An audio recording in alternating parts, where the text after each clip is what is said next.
परमेश्वर का नाम को मैं धन्यवाद देता हूँ। आज परमेश्वर ने उपवास का साथ उनकी चरणों में आने के लिए और उसकी परमेश्वर की आराधना और उसकी स्तुति करने के लिए परमेश्वर ने हमें अवसर दिया। इसके लिए मैं परमेश्वर को मैं धन्यवाद देता हूँ। परमेश्वर की सानिध्य में उसकी उपस्थिति को अनुभव करके परमेश्वर की सानिध्य से मिलने वाला उस प्रसन्नता और समाधान और खुशी हर एक परमेश्वर का लोग प्राप्त करते हुए आगे बढ़ना बहुत जरूर है। परमेश्वर की सानिध्य से उनकी पैरों का नीचे जो मिलने वाला जो समाधान जो खुशी वो पृथ्वी में रहने वाला चीजों से मिलने वाला खुशी का जैसा नहीं है। पृथ्वी का वस्तु, पृथ्वी की खुशी, पृथ्वी का बहुत सारी बात हमारे जीवन में अगर मिलता तो भी वो खुशी और वो समाधान क्षणिक है, थोड़ी समय का है। परंतु परमेश्वर की चरणों में पवित्र आत्मा का द्वारा मिलने वाला जो खुशी, जो समाधान जो मसीह लोग प्राप्त करते हैं वो हमेशा तृप्त रहने के लिए, संतृप्ति रहने के लिए अवसर मिल जाते हैं। इसके लिए दाऊद कहता है, तेरी चरणों में, तेरी सन्निधि में आनंद का भरपूरी है। जो पवित्र आत्मा का द्वारा मिलने वाले उस आनंद को, उस समाधान को हमारे जीवन में हम प्राप्त करके आगे बढ़ना है। वो आनंद, वो समाधान जिसका जीवन में प्राप्त होता है, मुसीबत, कष्ट, परेशानी, रोग, निंदा, ये सब कुछ अगर उसका जीवन में आता तो भी वो व्यक्ति हमेशा परमेश्वर से उस पवित्र आत्मा का द्वारा मिला हुआ उस आनंद की भरपूरी के कारण वो हमेशा परमेश्वर की चरणों में तृप्त होकर रहने के लिए अवसर हो जाते हैं। ये आखिरी दिनों में परमेश्वर के लोगों से परमेश्वर यही अपेक्षा करते हैं। आज की चिंता के लिए हम कुछ देर आज परमेश्वर का वचन से हम सुनने के लिए मौका मिलेगा। मैं थोड़ी समय के लिए परमेश्वर के वचन से मैं आपसे बात करूंगा। उसके बाद कुछ लोग बपतिस्मा लेने के लिए भी आज यहाँ पर आया है। कितना लोग बपतिस्मा लेने के लिए, कितना लोग है? हाथ ऊपर कर दीजिए। 1 2 3 4 5 6 लोग आज बपतिस्मा लेने के लिए है। बपतिस्मा भी होगा। इसके लिए परमेश्वर का श्रेष्ठ दास का हाथ में मैं माइक सौंपने से पहला थोड़ी देर हम वचन से हम ध्यान करेंगे। हम भजन संगीता निकालेंगे। भजन संगीता 50 उसका 5वां वचन को हम पढ़ेंगे। भजन संगीता 50 उसका 5वां वचन को हम पढ़ेंगे। मेरे भक्तों को मेरे पास इकट्ठा करो, मेरे पास इकट्ठा करो, जिन्होंने बलिदान चढ़ाकर मुझसे वाचा बांधी है। मेरी भक्तों को मेरे पास लाके इकट्ठा करो जो बलिदान चढ़ाकर मेरा साथ वाचा बांधा है। आसाप इस भजन संगीता लिखता है। आसाप टोटल 150 भजन संगीता में आसाप टोटल 12 भजन संगीता लिखा हुआ श्रेय आसाप को जाते हैं।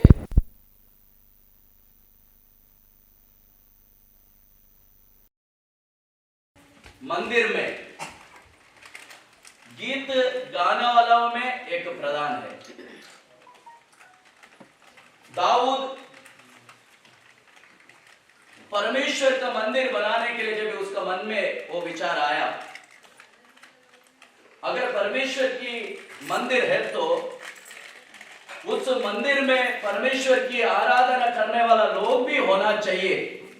क्योंकि दाऊद एक परमेश्वर का एक सच्चा आराधक था। परमेश्वर की आराधना करने में दाऊद किधर भी कमी नजर नहीं आया। उसकी हर एक जीवन की बातों में हमेशा परमेश्वर की आराधना करने के विषय में उसने प्रामुख्य दिया। आराधना की वैभव, आराधना की बड़ापन क्या है, ये दाऊद अच्छे तरीके से जानता था, क्योंकि परमेश्वर की आराधना करने से मिलने वाला वो जो आशीष दाऊद अच्छे रीति से हमें अपना जीवन में अनुभव किया था। इसके लिए मंदिर में, अगर मंदिर है तो वहां पर परमेश्वर की आराधना होना चाहिए, ये बात जब इसके लिए दाऊद ने मंदिर में आराधना करने के लिए कई लोगों को, एक झुंड को चुना। वो झुंड का एक लीडर है, झुंड को चलाने वाला एक लीडर है, वो है आसाफ। मंदिर में रहकर परमेश्वर की चरणों में आराधना करना आसाफ का काम है, परंतु आसाफ परमेश्वर के पास बैठ के आराधना करते करते करते परमेश्वर ने दिया हुआ उस ड्यूटी, उस परमेश्वर ने दिया हुआ उस जिम्मेदारी, परमेश्वर ने दिया हुआ उस काम को विश्वस्त होकर आसाफ करने के कारण परमेश्वर उसको प्रतिदिन आत्मीय जीवन में आगे बढ़ने के लिए मौका मिला। वो आराधना करते करते परमेश्वर का लोगों को परमेश्वर का संदेश सुनाने वाला एक भविष्य वक्त का रूप में बदल गया। परमेश्वर की आराधना करना, परमेश्वर की स्तुति करना जरूर इसके लिए कि हमारा आत्मीय उन्नति होने के लिए उसमें अवसर हो जाते हैं। परमेश्वर का स्तुति आराधना नहीं करने से परमेश्वर कदापि स्वर्ग में दुखी होकर या रो के कदापि परमेश्वर बैठेगा नहीं। ऐसा हम कदापि नहीं सोचना चाहिए, मैं परमेश्वर की आराधना नहीं करूंगा, परमेश्वर की स्तुति नहीं करूंगा, परमेश्वर को धन्यवाद नहीं करूंगा, इससे परमेश्वर दुखित होकर, परमेश्वर एक टेंशन लेके या रो के परमेश्वर कदापि स्वर्ग में नहीं बैठेगा। क्योंकि परमेश्वर का स्तुति आराधना करने के लिए पहले से परमेश्वर करोड़ों करोड़ों स्वर्गीय दूतों को, सेराफ और केरूबियों को परमेश्वर ऑलरेडी परमेश्वर का स्तुति आराधना करने के लिए हमें परमेश्वर ऑलरेडी अपने लिए बना चुका है। परंतु परमेश्वर का स्तुति आराधना करने से मेरा और आपका फायदा है, क्योंकि परमेश्वर का स्तुति आराधना करने से हमारे जिंदगी में रहने वाला शत्रु, दुष्ट, बहुत सारी बंधन, बहुत सारी अमेन अमेन अमेन उसकी योजना, बहुत सारी बात शत्रु हमारे खिलाफ सोच के हमारे जीवन में, हमारा परिवार में आमेन आमेन बहुत सारी बंधनों को डाल के रखा होगा। परंतु आप अगर परमेश्वर के एक दिल से आराधना और स्तुति करने वाला व्यक्ति अगर होगा, आमेन, जरूर मैं आपको कहना चाहता हूँ परमेश्वर का उपस्थिति उस सारी बंधन से हमें तोड़कर आपको स्वतंत्र होने के लिए परमेश्वर अवसर देगा। इसके लिए केवल कलीसिया में परमेश्वर की आराधना स्तुति करने का सिलसिला नहीं, ये सिलसिला आपका घर में, आपका जीवन में सदा होना बहुत जरूर है। आपका घर में भी परमेश्वर की आराधना और उसकी स्तुति अगर आप करते रहते हैं, हमें शैतान ने हमें बांध के रखा, हर एक बंधन टूटने के लिए अवसर हो जाते हैं। इसके लिए स्तुति और आराधना करने से हमें यही फायदा है, मेरा और आपका फायदा है। परमेश्वर हमें यही चाहते हैं, हमें परमेश्वर का स्तुति करे। अगर प्रभु का स्तुति आराधना नहीं करने से परमेश्वर कदापि दुख नहीं होगा, क्योंकि स्तुति आराधना हमें दिया हुआ एक अस्त्र है। उस आयुध को उपयोग करके हम शत्रु को सामना करने के लिए मौका मिल जाते हैं। इसके लिए स्तुति आराधना करने वाला एक व्यक्ति बनना चाहिए मुझे और आपको। आसाफ परमेश्वर ने कलीसिया में अर्थात आमीन आमीन मंदिर में जो सेवकाई दिया वो है गीत गाना, उस सेवकाई में वो विश्वस्त रहा। परमेश्वर को भी लगा इसको प्रमोशन देना चाहिए, इसको एक अगला स्टेप में लेके जाना चाहिए। इसके लिए परमेश्वर का एक संदेश देने वाला भविष्य वक्त भी वो रहकर हमें मंदिर में सेवा किया। आप अगर आत्मा और सच्चाई से अगर दिल से अगर परमेश्वर की आराधना करने वाला अगर आप लोग हैं, जरूर मैं आपको बोलूंगा परमेश्वर का विषय में आपको उन्नति होने के लिए और एक स्टेप में परमेश्वर आपको लेके जाने के लिए हमें मन लगाएगा। इसके लिए परमेश्वर का आराधना हमें सच्चाई से और आत्मा से करना चाहिए, ये परमेश्वर कहता है। आसाप मंदिर में रहकर विश्वत्तरा, अगर आप भी और मैं भी परमेश्वर ने दिया हुआ छोटी छोटी बातों में भी अगर हम विश्वस्त रहेंगे, उससे भी बढ़कर चीज परमेश्वर हमारे हाथ में सौंपने के लिए अवसर मिलेगा। अगर छोटी बातों में अगर हम विश्वस्त नहीं रहते, बड़ा चीज कदा भी परमेश्वर हमारा हाथ में सौंपने के लिए मौका नहीं मिलेगा। इसके लिए परमेश्वर को हमें ऐसी अवसर हम लाना चाहिए, ऐसी हम मजबूर करना चाहिए हमारा हाथ में परमेश्वर और कुछ बात को सौंपे। इसके लिए पहला जो परमेश्वर ने आपका हाथ में, भले छोटी चीज आपका नजर में वो छोटी बात रहेगा, परंतु उस विषय में आपको विश्वस्त रहने के लिए सीखना है। इसके लिए यीशु मसीह बोला, छोटी चीज में तू अगर विश्वस्त रहेगा, बड़ी चीज का वारिसदार बनाऊंगा करके परमेश्वर कहता है। इसके लिए मंडली में परमेश्वर का पास छोटी छोटी बातों में भी अगर आप विश्वस्त रहने के लिए सीखना चाहिए। आसाप विश्वस्त रहा, इसके लिए परमेश्वर उसको एक एक स्टेप आगे बढ़ाया।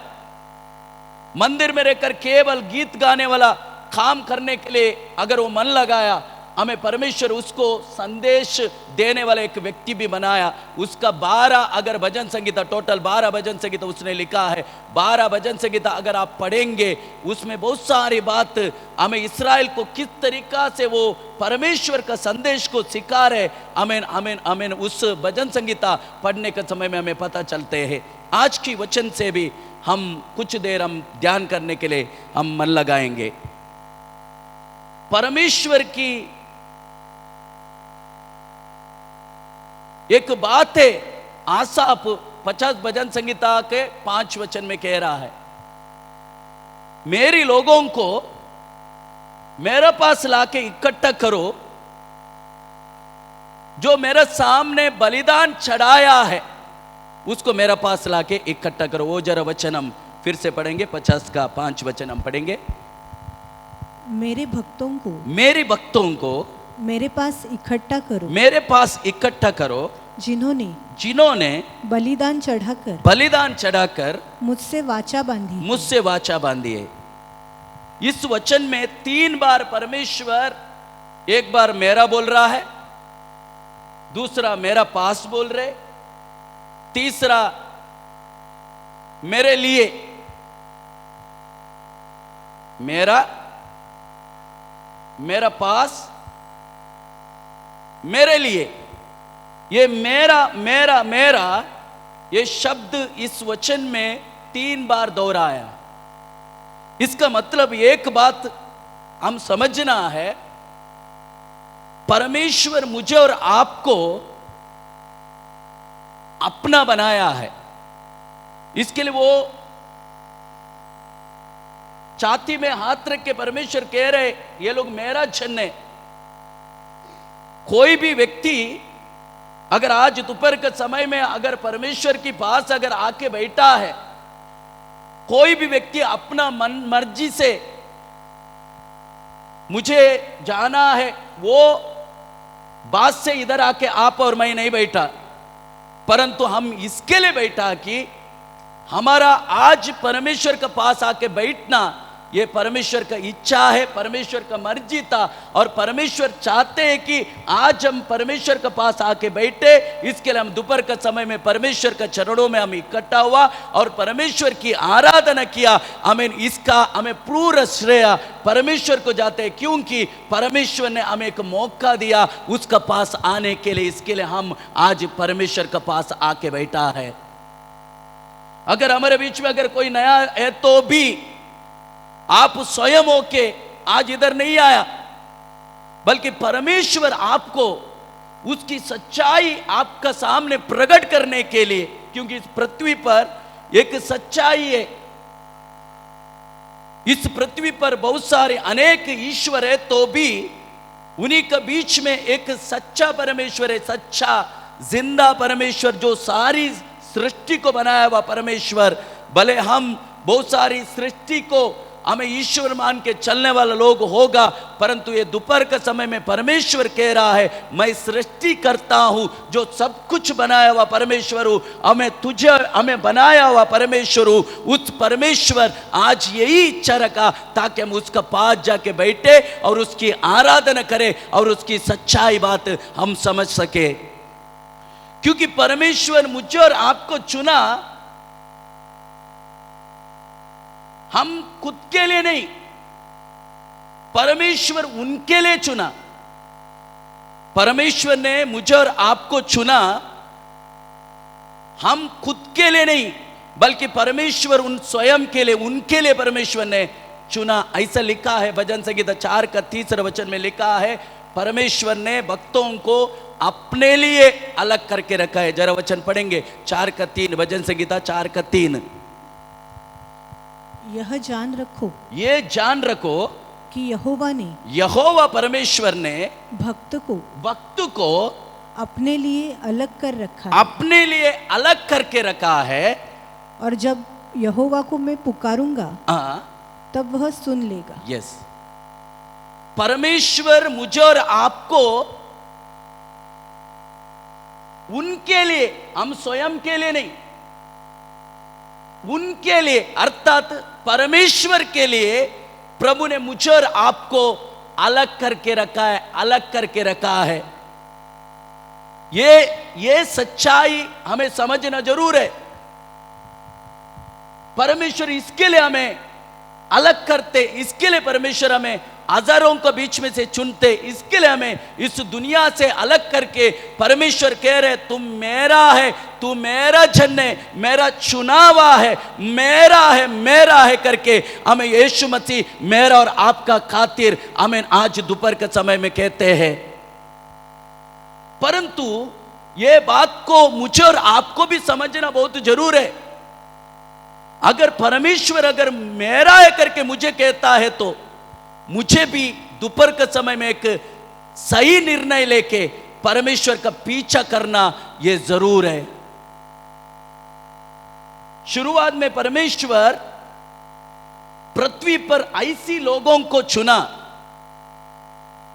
वो है इस्राएल, जो अब्राहम का वंशज, क्योंकि अब्राहम से परमेश्वर अपना काम करने के लिए शुरू किया। छुटकारा का रास्ता हमें परमेश्वर अब्राहम से शुरू किया। इसहाक, याकूब का बात, उसकी जो 12 बच्चे थे, उस 12 बच्चों के द्वारा हुआ संतति है इस्राएल। परमेश्वर ने अब्राहम को वादा किया वो मुताबिक उसका संतति इस्राएल जन को परमेश्वर अपना पहिलौठा संतति बनाया। पहिलौठा परमेश्वर इस्राएल जन को इसके लिए चुना, करोड़ों लोग रहने वाला लोगों के बीच में मेरा महिमा को उनके बीच में प्रकट करे। उस समय में इस्राएल जन को परमेश्वर जब भी चुना, आप ध्यान से इसके सुनने का, इस्राएल जन को परमेश्वर जब भी चुना, ऐसा नहीं है कि पृथ्वी में कोई व्यक्ति नहीं था, पृथ्वी में कोई जनांग नहीं था, ऐसा नहीं।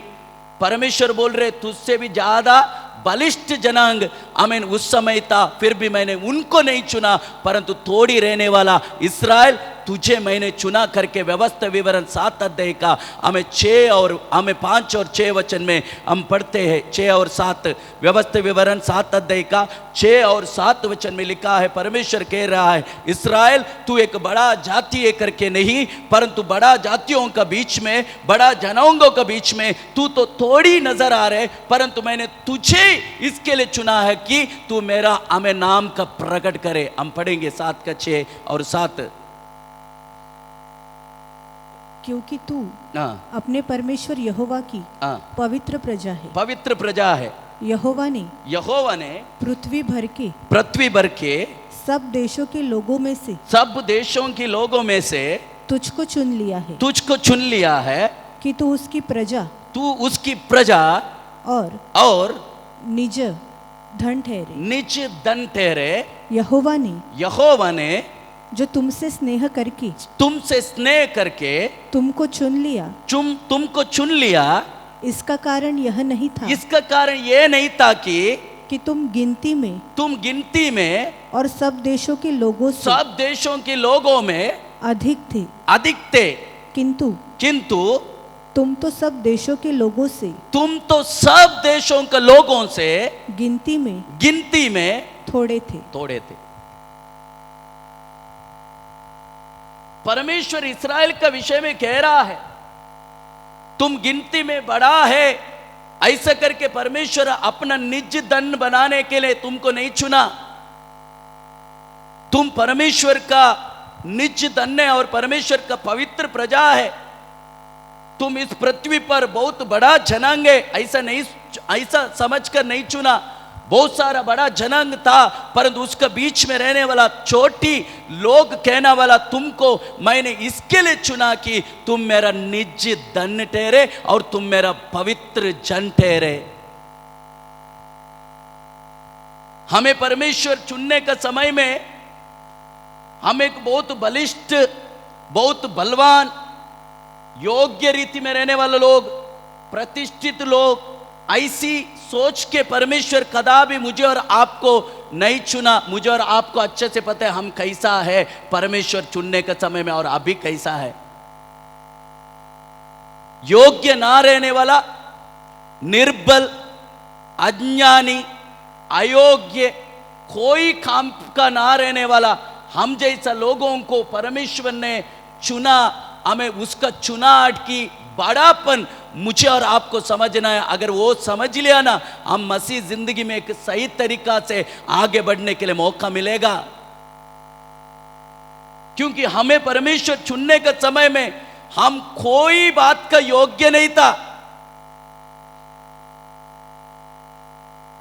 अगर हम कुछ भी अगर हम बोलने के लिए गया तो भी मैं उधर से आया, मैं इधर से आया, मैं वो उधर का हूं, इधर का हूं, अगर बोला तो भी हम सब जन एक पापी मनुष्य। बचना नामुमकिन था। कोशिश हमारा सब कुछ व्यर्थ था। बहुत सारा कोशिश किया तो भी वो सारा कोशिश सब कुछ व्यर्थ था। कोई कोशिश हमें पाप से छुटकारा दे नहीं सकता था। नरक की न्याय विधि से हमें बचाना हमें नामुमकिन था। परंतु उस समय में ऐसी अवस्था में रहने वाला मुझे और आपको यीशु मसीह ने प्यार किया और अपना संतान, अपना पुत्र पुत्री, अपना निज धन ठहराने के लिए, उनकी पवित्र जन ठहराने के लिए परमेश्वर ने मुझे और आपको चुना।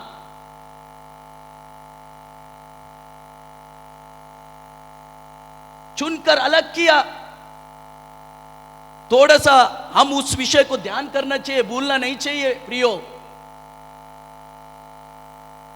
क्योंकि हमारा आसपास अगर हम देखेंगे, हमसे भी कितना बलिष्ठ लोग हैं, हमसे भी कितनी अच्छा लोग हैं, हमसे भी कितना हमें पढ़ा लिखा हुआ लोग हैं, परंतु परमेश्वर उनको ना चुनते हुए मेरा और आपका जैसा लोगों को परमेश्वर चुनकर उनका मंडली के अंदर बिठाकर परमेश्वर बोल रहे ये मेरा है, ये मेरा अनमोल रत्न है, ये मेरा निज धन है और ये मेरा पवित्र प्रजा है। इतनी हमें गर्व से परमेश्वर अगर कहता है तो उस शब्द को हमारा हृदय में, हमारा मन में गूंजने के लिए देना चाहिए। अगर परमेश्वर इतनी हमें गर्व से बोल रहे मुझे और आपको मेरा है, ऐसे तो मुझे और आपको समर्पण करके एक निर्णयों में आगे बढ़ना बहुत जरूर है।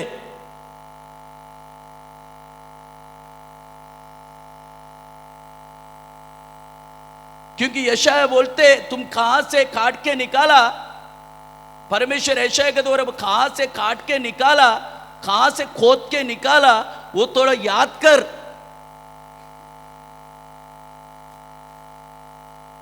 आप सुन रहे कि नहीं?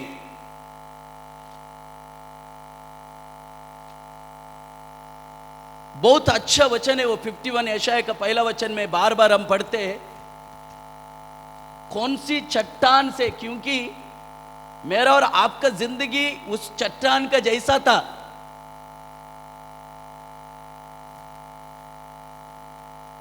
कहां से तुझे खोद कर निकाला, मतलब गहराई में था हमारा जिंदगी। पाप की गहराई के कारण हमें एकदम हमें असाध्य जगह पर गिर चुका था। वहां से ऊपर आना हमें नामुमकिन था, परंतु परमेश्वर वहां से भी हमें उठाया। अगर परमेश्वर ने वहां से हमें उठाया और हमसे प्रेम करते, वो हमसे प्रेम करते, हमसे प्रेम करने का जो वो चिन्ह है, हमें यीशु मसीह क्रूस पर अपना जान तक भी दिया। यीशु मसीह क्रूस पर आखिरी बूंद तक की भी लहू तक, आखिरी बूंद का लहू तक भी यीशु मसीह मेरे और आपके लिए बहाया। उस कुर्बानी के द्वारा यीशु मसीह हमारे ऊपर अपना हमें प्रेम को प्रकट किया। परमेश्वर बोल रहे हमें दूध पिलाने वाला माँ तुझे भूल सकता है क्या? वो तो भूल जाएगी, परंतु मैं तुझे कदापि नहीं भूलूंगा। वो वचन मैं आपको पढ़ाना चाहता हूं। हम पढ़ेंगे भजन, यशाया 45, हमें 49 उसका 14 से लेके 16 वचन तक हम पढ़ेंगे। यशाया 49 14 से लेके 16। परंतु सियोन ने कहा, यहोवा ने मुझे त्याग दिया है, यहोवा ने मुझे त्याग दिया है, मेरा प्रभु मुझे भूल गया है, मेरा प्रभु मुझे भूल गया है। क्या यह हो सकता है? क्या ये हो सकता है कि कोई माता अपने दूध पीते बच्चे को, अपना दूध पीते बच्चों को भूल जाए और अपने जन्माए हुए लड़के पर दया न करे। हाँ, वह तो भूल सकती है, वो तो भूल सकती है, परंतु मैं तुझे नहीं भूल सकता। मैं तुझे नहीं भूल सकता हूं। क्यों नहीं भूल सकता है? वो भी पढ़िए। देख मैंने तेरा चित्र अपने हथेलियों पर खोद कर बनाया है। यस, दूध पिलाने वाला माँ एक बच्चा को भूल सकता है क्या? ऐसा परमेश्वर सवाल कर रहे।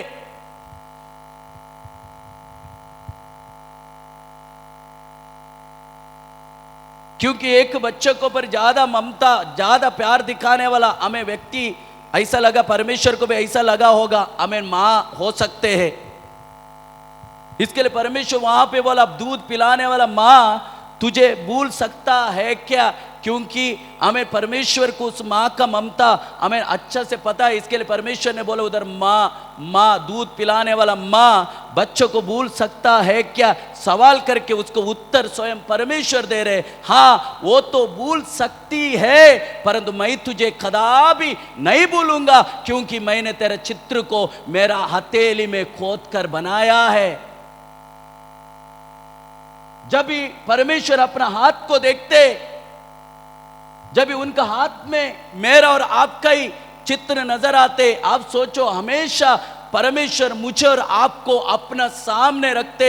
उतनी बड़ा प्रेम से परमेश्वर ने मुझे और आपको प्रेम किया और अपना बच्चा बनाने के लिए उन्होंने अपना पास खींच लाया। इस पृथ्वी में मां का प्रेम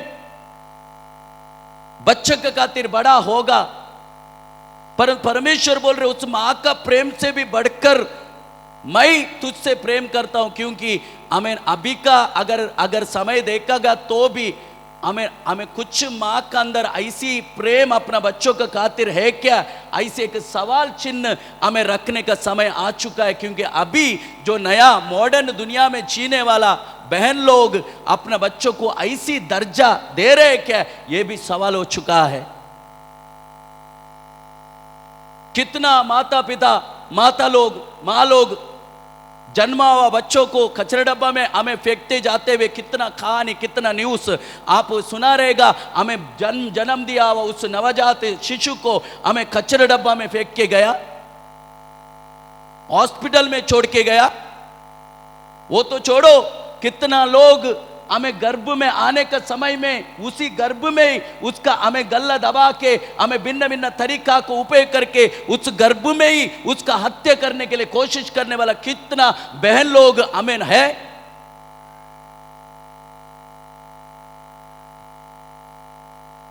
अपना गर्भ में रहने के समय में ही दया ना दिखाते हुए उस गर्भ में ही उसको मार के हमें खत्म करने वाला हमें कितना बहन लोग हमें अभी भी पृथ्वी पर है। हमें यीशु मसीह को जानने के बाद भी कितना लोग ये कदम उठाने के लिए भी पीछे नहीं हटा, ऐसी लोग भी हमें है। इसके लिए परमेश्वर ने बोला वो तो तुझे भूल सकती है परंतु मैं कदापि तुझे नहीं भूलेगा। ऐसी एक अनोखा प्रेम से प्रेम किया हुआ परमेश्वर जो यीशु मसीह है उसका पास आप आया है। उसका सामने अगर आप आंसू बहा के उससे अगर आपकी हर एक हृदय के बात बोलने से अगर आप उसके सामने अगर आंसू बहा रहे, दिल से आंसू बहा रहे, आमीन, वो आपका आंसू को देखकर कदापि अपना पीठ पीछे डाल के वो कदापि लौट के नहीं जाएगा। आपका आंसू बहाने उस परिस्थिति में आपका बाजू में खड़ा रहकर वो आपका आंसू को पोंछेगा, क्योंकि उसकी वादा है मां तुझे जो दूध पिलाया हुआ मां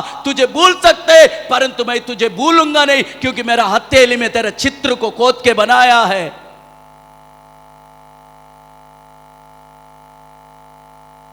क्योंकि वो परमेश्वर अपना जान दिया। वो आज मुझे और आपको कह रहे तू मेरा है। उसकी प्रेम की खातिर उसका प्रेम की बड़ापन क्रूस पर देखो। मुझे बहुत अद्भुत लगा। स्वर्गीय दूत लोग परमेश्वर ने दिया हुआ जगह को छोड़कर पृथ्वी में रहने वाला मनुष्य पुत्रियों के साथ जब गलत किया, स्वर्ग में रहने वाला स्वर्गीय दूत अपनी जगह को छोड़कर पृथ्वी में रहने वाला मनुष्य पुत्री के साथ जब गलत किया, वो सारी दूतों को, वो सारी स्वर्गीय दूतों को परमेश्वर पाताल में गहरा अंधकार में चैन में बांध के रखा है करके यूदा का पत्री पहला अध्याय का 6 वचन में लिखा हुआ मिलते हैं। एक बार परमेश्वर ने चुन के रखा गया हुआ उस स्थान में बिठाया हुआ स्वर्गदूत लोग अपना स्थान को छोड़कर पृथ्वी में रहने वाला मनुष्य पुत्री के साथ जब गलत किया, परमेश्वर उनको कोई मौका नहीं दिया, कोई मौका नहीं दिया, कोई मौका नहीं दिया। उनको सीधा अंधकार में, पाताल में, गहरे अंधकार में चैन में बांध के रखा है। आखिरी में न्याय विधि के सामने वो लोग खड़ा हो जाएगा। परंतु हमें मनुष्य जब भी परमेश्वर के खिलाफ पाप करने के समय में परमेश्वर मनुष्य को कदापि इनकार ना करते हुए मनुष्य का बचावट के लिए, मनुष्य को बचाने के लिए, मनुष्य को पाप से छुड़ाने के लिए, मनुष्य को नरक का न्याय विधि से बचाने के लिए, मनुष्य को हमें नरक की न्याय दंड से बचाने के लिए स्वयं परमेश्वर 2022 साल पहले पृथ्वी पर आकर आखिरी में क्रूस पर अपना जान देकर, आखिरी बूंद का खून तक भी देकर मनुष्य को बचने के लिए एक रास्ता बनाया। यह चीज स्वर्गदूतों को परमेश्वर नहीं दिया। यह है परमेश्वर मुझसे और आपसे किया हुआ प्रेम है।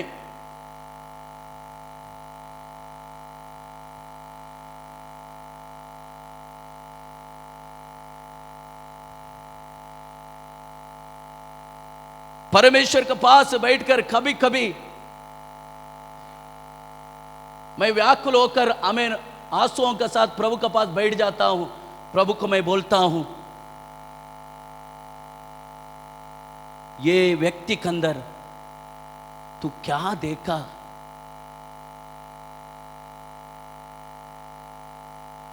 कोई बात के लिए योग्य नहीं,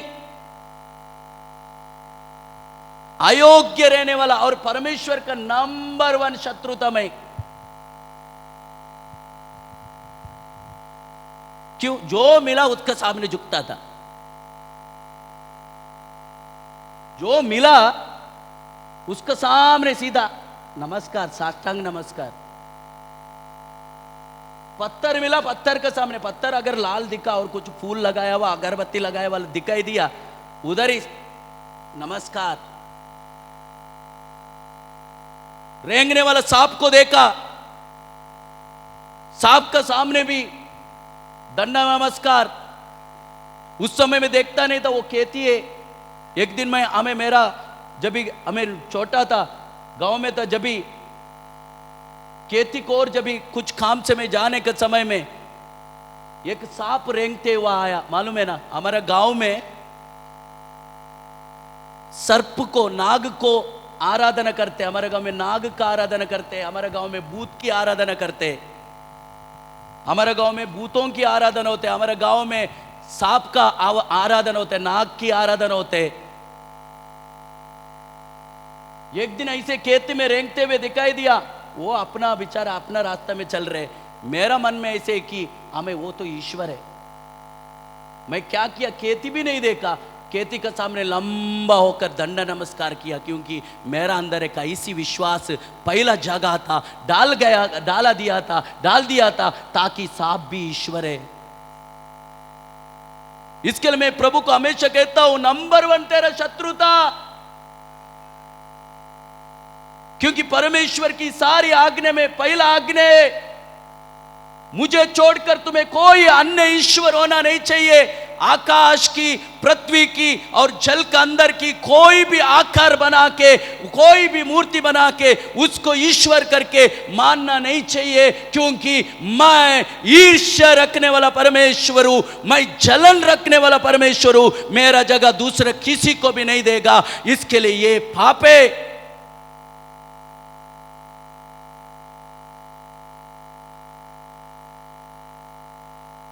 इसके लिए मैं परमेश्वर के सामने अभी भी बोलता हूं, मैं नंबर 1 शत्रु था प्रभु। ऐसी शत्रु से भी तूने प्रेम किया, मेरा खातिर तूने क्रूस पर जान दिया।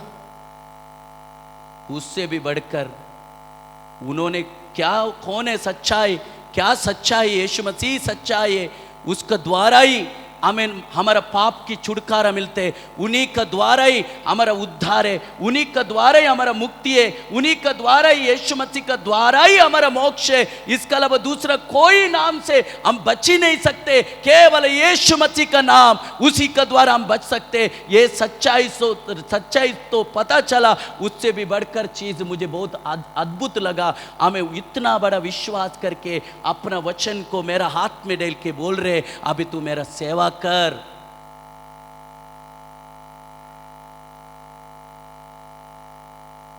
ये सबसे बड़ा सौभाग्य है। उसका नाम हमें होठों से लेने के लिए प्रभु ने कृपा दिया। आज दोपहर के समय में आप इधर आके बैठा, वो परमेश्वर को जानने के लिए प्रभु मौका दे रहे। वो हमारा एक सौभाग्य, बड़ा सौभाग्य है। हमें वो प्रेम करने वाला परमेश्वर है। मुझे और आप जैसा पापी को बचाने के लिए वो क्रूस पर अपना जान को दिया, क्योंकि स्वर्गदूत लोग हमें परमेश्वर के नजर में गिर गया, परमेश्वर उनको मौका नहीं दिया। अगर वो परमेश्वर तू मेरा कहते हैं, हमारा भी कुछ काम बनता है ना, मेरा और आपका भी काम बनता है ना, वही हमें करना है। ये दोपहर के समय में समर्पण करना है, कुछ निर्णय परमेश्वर के सामने लेना है, याग बलिदान चढ़ाना है परमेश्वर के सामने। अब एक दृढ़ निर्णय लेके हमें परमेश्वर के पास आगे बढ़ते जाना है। पौलुस अपने विश्वासी जिंदगी में उसका यीशु को जानने से पहले एक विश्वास, यीशु को जानने के बाद उसकी जो बदलाव, यीशु को जानने के बाद उसके अंदर एक ऐसी बदलाव आया, उसकी खून की नस की खून का एक एक बूंद में उसका डीएनए के अंदर ऐसी एक चीज को उसने फिट किया, जो मैं करूंगा उसमें यीशु मसीह का ही महिमा होना चाहिए, इसके अलावा दूसरा मैं कुछ भी नहीं करूंगा।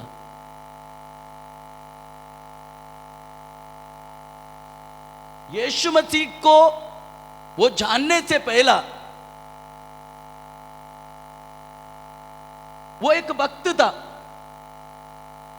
उसको मिला गया हुआ उस विश्वास में सही रीति से चलने वाला एक व्यक्ति था पौलुस। उसका नाम पहला का सौल। उसका बाप दादाओं ने जो मूसा के द्वारा मिला हुआ उस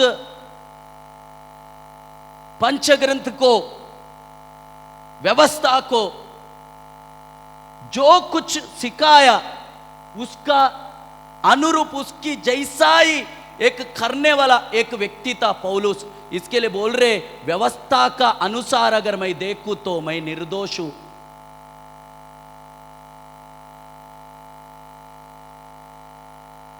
मिलावा मता शक्ति यानी मिलावा हमें विश्वास को अगर मैं देखूं तो मैं यीशु मसीह का लोगों का सताने वाला हूं। इस्राएल हूं, बेंजामिन कुल का हूं।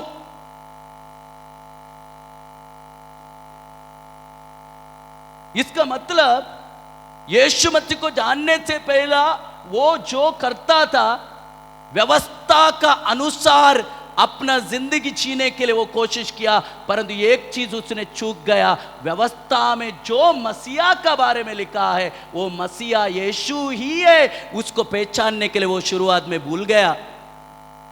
क्योंकि यीशु मसीह और पौलुस का जो जीवन है, उनका जो उम्र है सेम है, 1 2 3 साल की आमीन कुछ फर्क है। यीशु मसीह पृथ्वी पर रहने के समय में पौलुस भी पृथ्वी पर था। यीशु मसीह पृथ्वी पर रहने के समय में पौलुस भी व्यवस्था को, गमलिया का पैरों के तले बैठकर व्यवस्था को सीखने वाला एक व्यक्ति था। मैं ऐसी सोचता हूं यीशु मसीह को उसने सामने देखा रहेगा वो, परंतु जो व्यवस्था में जो मसीह का उल्लेख किया है, जो भविष्यवक्ता का उल्लेख किया है, जो मेमना का उल्लेख किया है, जो याग का उल्लेख किया है, वो यीशु ही है।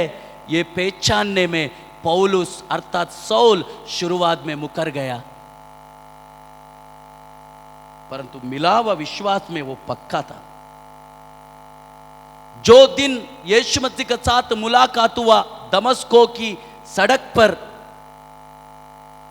याजकों से परमिशन का लेटर लेके, यही उसका केंद्र बिंदु था। जाएगा, यीशु मसीह के लोगों को मारेगा, पीटेगा, लेके जाके जेल में डालेगा, उसको सताएगा, यही उसका एक केंद्र बिंदु, यानी वही उसका ड्यूटी करके समझकर पौलुस हमें सौल हमें जा रहा था घोड़े में बैठ के दमस्क को ओर। परंतु बीच रास्ता में यीशु मसीह पौलुस का सामना किया। किसी न किसी तरीका से परमेश्वर मेरा और आपका भी सामना किया ना।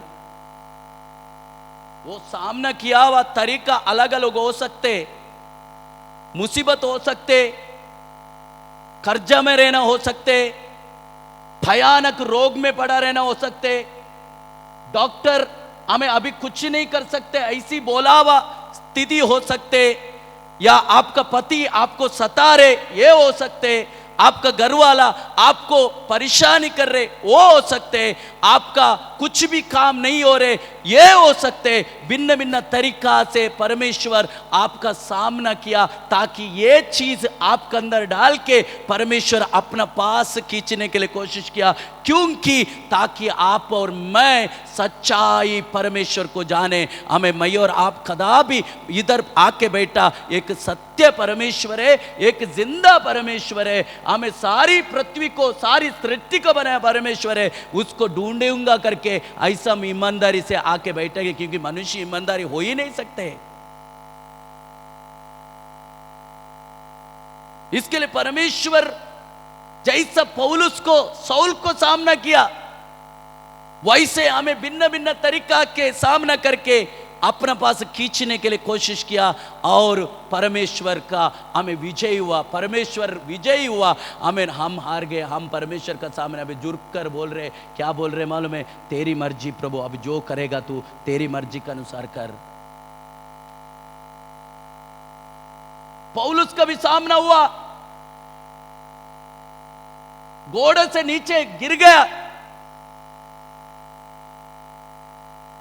देखा दर्शन, यीशु मसीह खुद प्रत्यक्ष हुआ प्रकाशमान होकर। उस जो प्रकाश की तेज से पौलुस अर्थात सौल आमीन अंधा बन गया, दोनों आंख उसका चला गया, परंतु नीचे गिर के वो खोजने लगा आमीन मुझे इतनी ऊपर से गिराया हुआ व्यक्ति कौन है, क्योंकि उसको एक पता है मैं व्यवस्था जो है मूसा ने दिया उस व्यवस्था की पक्का हूं मैं, उसमें मैं तेज हूं, उसमें मैं सही से चलने के लिए कोशिश करने वाला व्यक्ति हूं, परंतु इतनी ऊपर से गिराया हुआ व्यक्ति कौन हो सकते? ये मामूली व्यक्ति नहीं होगा, कोई तो स्वर्ग से आया हुआ प्रभु होगा, वही मुझे गिराया। उसको पहचान में आया, तुरंत पहचाना हो, क्योंकि उसको मिला हुआ व्यवस्था में वो तिक्का था, वो तेज था वो। इसके लिए उसको तुरंत पता चला मुझे गिराया व्यक्ति एक मामूली व्यक्ति नहीं, गिराया व्यक्ति कोई स्वर्गीय परमेश्वर रहेगा। इसके लिए उसने उस आवाज को सुनकर बोला परमेश्वर प्रभु प्रभु कर्ता ने, हमें मेरा भाषा में लिखा है कर्ता ने, वो शब्द लिखा है एक्चुअली बहुत अच्छा शब्द कर्ता ने, हमें यानी हमें राज करने वाला कर्तत्व करने वाला। ए तू कौन है? उसको पता चला कोई तो कर्तत्व करने वाला राज करने वाला मुझे गिराया, हमें उसको पता चला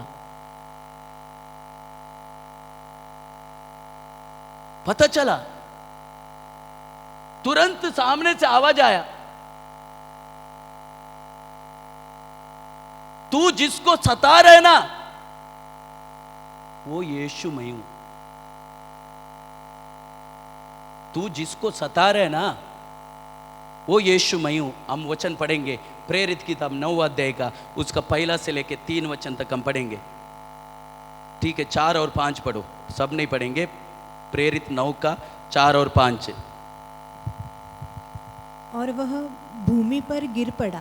भूमि पर गिर पड़ा और यह शब्द सुना, हे शाऊल, ये सौल, हे शाऊल, ये सौल, तू मुझे क्यों सताता है? उसने पूछा, हे प्रभु, तू कौन है? आगे उसने कहा, मैं यीशु हूँ जिसे तू सताता है। यस,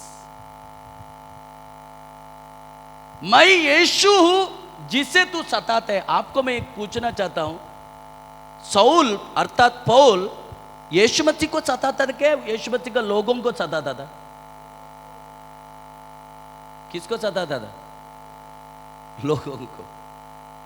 यीशु मसीह को सताता था क्या? यीशु मसीह तो स्वर्गादि स्वर्ग में अपना सिंहासन में बैठ चुका है, उनको सताने के लिए किसका पास भी ऐसा अधिकार है क्या परमेश्वर को सताने के जैसा? कोई सता सकते? मनुष्यों में कोई सता सकते या कोई अन्य शक्ति परमेश्वर को सता सकते? कभी भी नहीं सता सकते, क्योंकि वही सर्वशक्तिमान है, वही सब कुछ है, वही ऊंचाई में रहने वाला परमेश्वर है, उसका अलावा दूसरा कोई नहीं है, यीशु मसीह का अलावा दूसरा कोई नहीं है।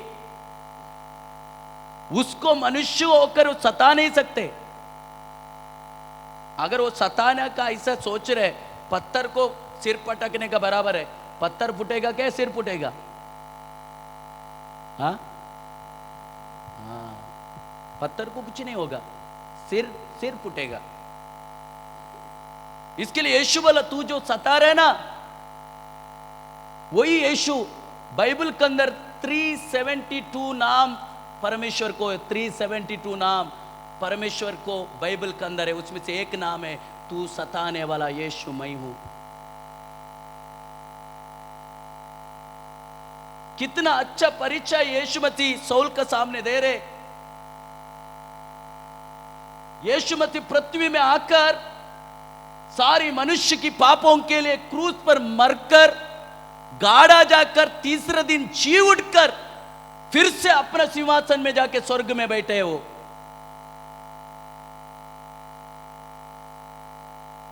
पुनरुत्थान का सामर्थ्य के द्वारा तीसरे दिन जी उठा हुआ परमेश्वर है वो। मरण और पाताल को पर जीता हुआ परमेश्वर सब बात को पर जीत कर हमें पिता का दाहिने ओर बैठा हुआ परमेश्वर है यीशु, परंतु सौल को हमें परिचय करने के टाइम में बोल रहे तू जो सता रहा है ना यीशु मैं हूं। ऐसा नहीं बोला है मैं कौन है मालूम है, मैं कौन है मालूम है, मैं कौन है मालूम है, मैं कौन है, मैं स्वर्ग में ना स्वर्गादि परमेश्वर है, ऐसा परिचय नहीं दिया। सौल को परिचय यही दिया तू सताने वाला यीशु हमें मैं हूं। इसका मतलब वही दिन उसको पौलुस को पता चला अरे यीशु कितना अच्छा है। स्वर्ग में रहते हुए भी वो नीचे का स्वर्ग का परमेश्वर है, फिर भी अपना इंट्रोडक्शन हमें अपना परिचय कैसा कर रहे, मैं और आपका पहचान हम परिचय कैसा करते। यीशु कदा भी अपना स्वभाव में चूका नहीं, यीशु अपना स्वभाव में कभी भी बदला नहीं।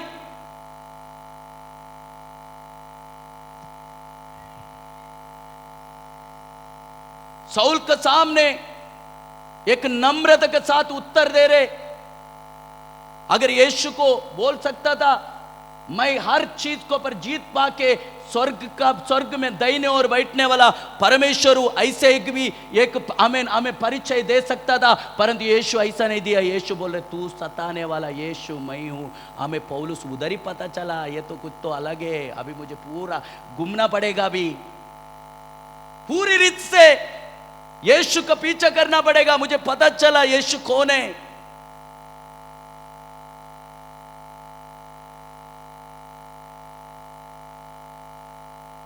पौलुस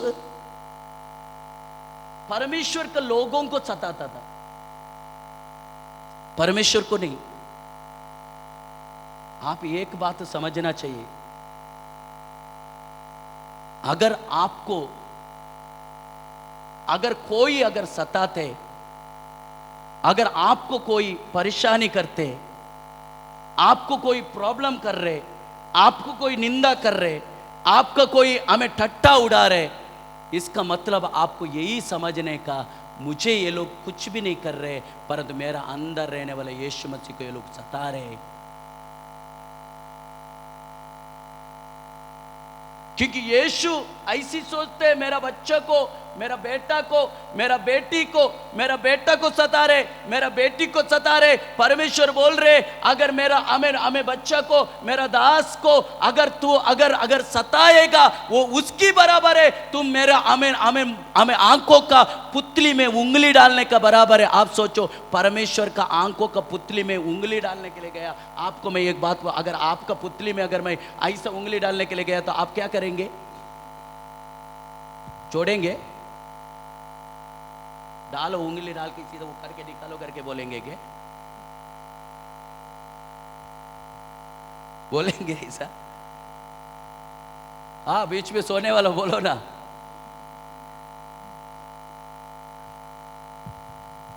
उधर इधर देखो मत, खुद को सीधा जाग के देखो।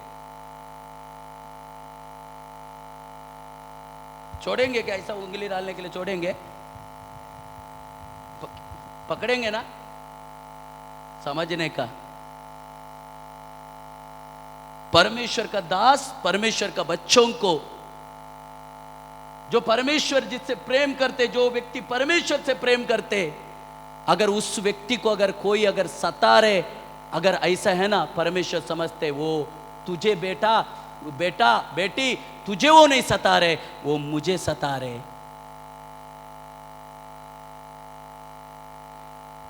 सौल को परमेश्वर यही बोला तू जो सता रहे ना यीशु मैं हूं। उधर पता चला यीशु कौन है।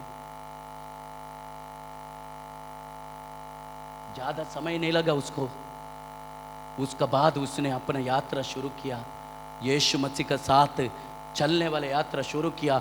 एक निर्णय वो क्या ले रहे मालूम है? वो निर्णय हमें भी लेके चलना है। रोमा किताब 8 अध्याय की हम पढ़ेंगे। रोमा किताब 8 अध्याय का 35 से लेके 39 वचन तक हम पढ़ेंगे। देखो पौलुस क्या निर्णय ले रहे प्रभु के सामने।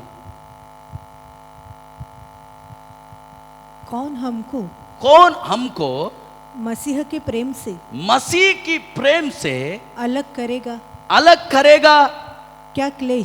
क्या क्लेश या संकट या संकट या उपद्रव या उपद्रव, आकाल आकाल, नंगाई नंगाई, जोखिम जोखिम, तलवार तलवार, जैसा लिखा है जैसे लिखा है तेरे लिए। बस पौलुस अभी बोल रहे यीशु मसीह का पीछा करते करते करते यीशु मसीह को ही अभी पीछा करूंगा ऐसा निर्णय लेके बोल रहे मसीह का प्रेम से हमें कौन अलग कर सकते? क्या नंगाई, क्या अमेन अमेन अमेन हमें प्रॉब्लम, क्या मुसीबत, क्या रोग, क्या तलवार, क्या कष्ट, क्या रोग, ये कुछ भी मुझे मसीह से मिला हुआ प्रेम से अलग नहीं कर सकते हैं।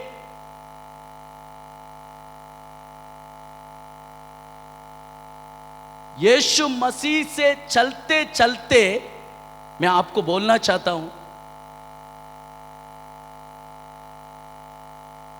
कुछ लोग हमें यहां पे बैठे यीशु मसीह के साथ एक नाम के लिए चल रहे,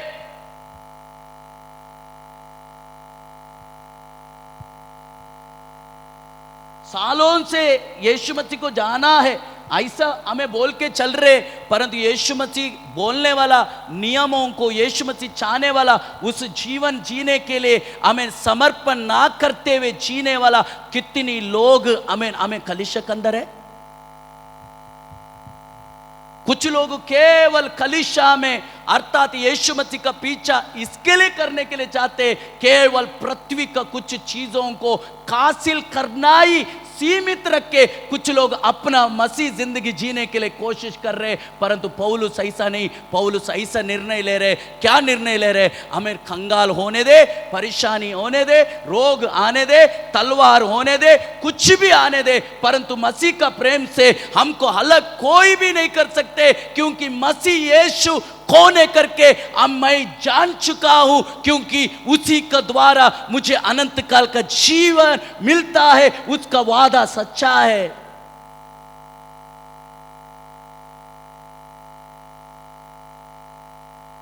मैं बोला सालों से 10 साल से यीशु मसीह को जाना, फिर भी बपतिस्मा लेने के लिए भी अभी भी सोचने वाला लोग है ना। क्यों?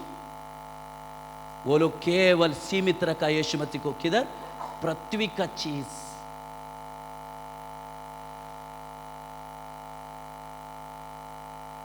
पृथ्वी का चीज ये प्रामुख्य नहीं, हमारा आत्मा का छुटकारा ये मेन है जो यीशु मसीह आपको देगा।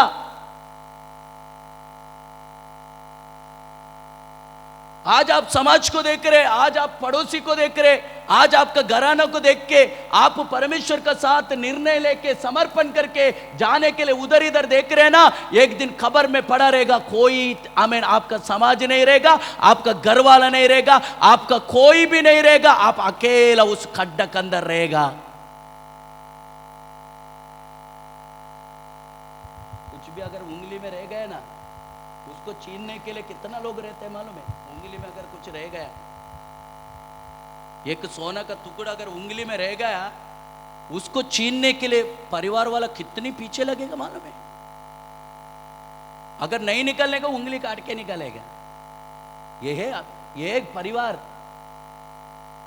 ये है समाज। आज समाज को देख के आप प्रभु के पास हमें निर्णय लेके चलने के लिए आप डर रहे ना।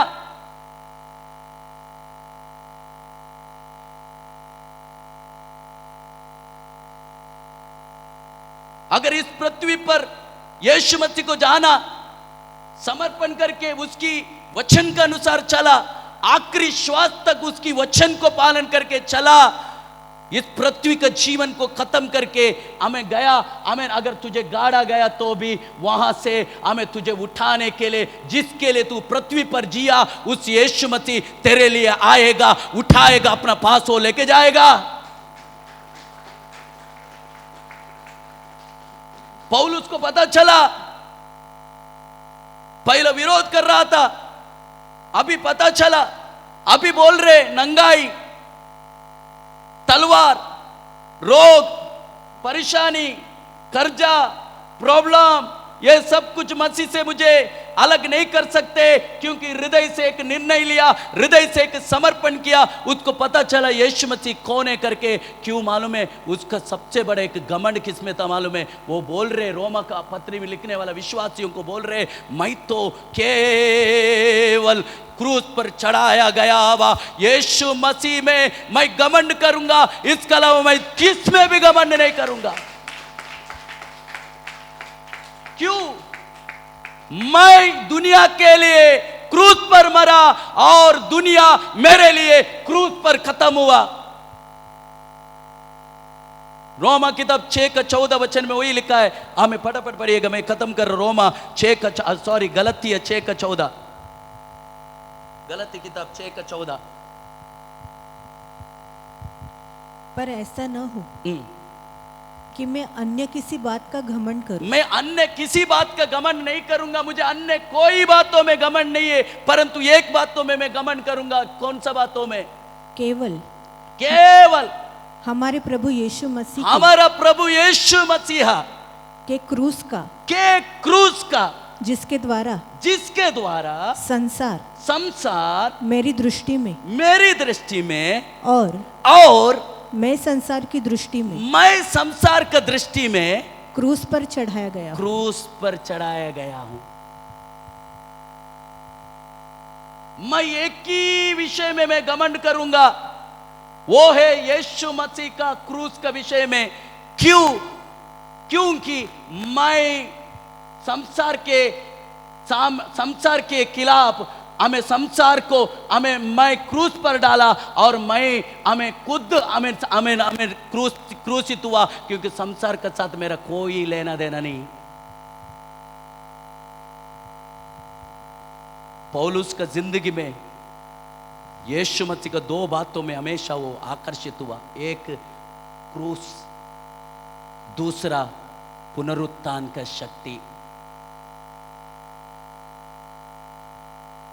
इसके लिए यीशु मसीह को क्रूस चढ़ाया हुआ, वही बात मुझे मालूम है, बाकी कुछ भी बात मालूम नहीं है मुझे। बस उसको पता चला, वही पता रहेगा ना, वही मुझे शक्ति है, वही मेरा सामर्थ्य है, वही मुझे मसीह जिंदगी जीने के लिए, विजय के साथ जीने के लिए मुझे अवसर देगा। उसको पता था, इसके लिए वो क्रूस की उस घमंड को अपने जीवन में ले रहे। मैं आपको ये नहीं बोलूंगा एक क्रूस बनाओ और गले में लटकाओ, नहीं बनाओ, ये मत करो, ये गलत है। परंतु यीशु मसीह ने आपके लिए क्रूस पर जो किया ना, उसको ध्यान करो, उसको समझो और यीशु मसीह का पीछा करो।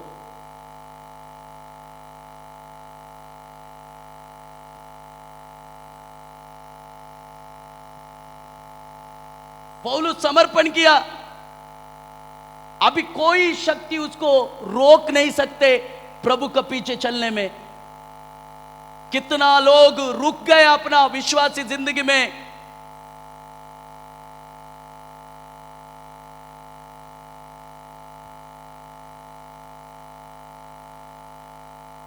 क्यों रुक गया? यीशु मसीह ने क्रूस पर किया हुआ उस त्याग, 6 घंटा क्रूस पर 3 किलो में वो तड़प रहा था। वो किसके लिए? मेरे और आपके लिए वो तड़प रहा था। उतना बड़ा कुर्बानी मेरे और आपका खातिर किया। हमें प्रियो, प्रभु में चलते चलते अगर कुछ भी नुकसान हुआ ना, आपको चिंता करके आपका विश्वासी जिंदगी को स्टॉप मत करो, उधर रुको मत। पिछली बातों को छोड़ो, आगे के बात को पकड़ने के लिए निशान को दौड़ते चला जाओ। निशानों को भूलो मत, पिछली बात को भूल जाओ। विश्वासी लोग निशान भूल गया, पिछली बातों को भूला नहीं। पौलुस बोल रहे, पिछली बातों को मैं छोड़ता हूं, परंतु निशान को भूला नहीं। मैं और अब उल्टा हुआ, पिछली बातों को भूल रहा नहीं, निशान को भूल रहे।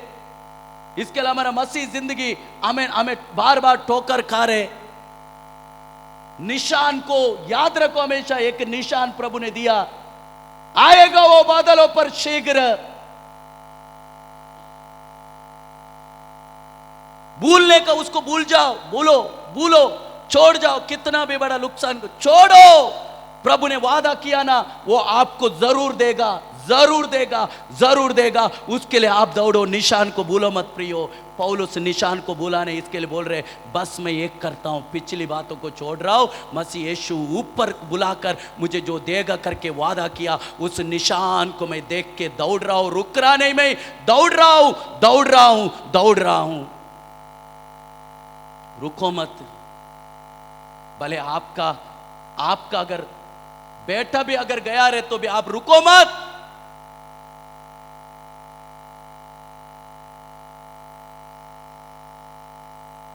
प्रतिफल है उसके पास।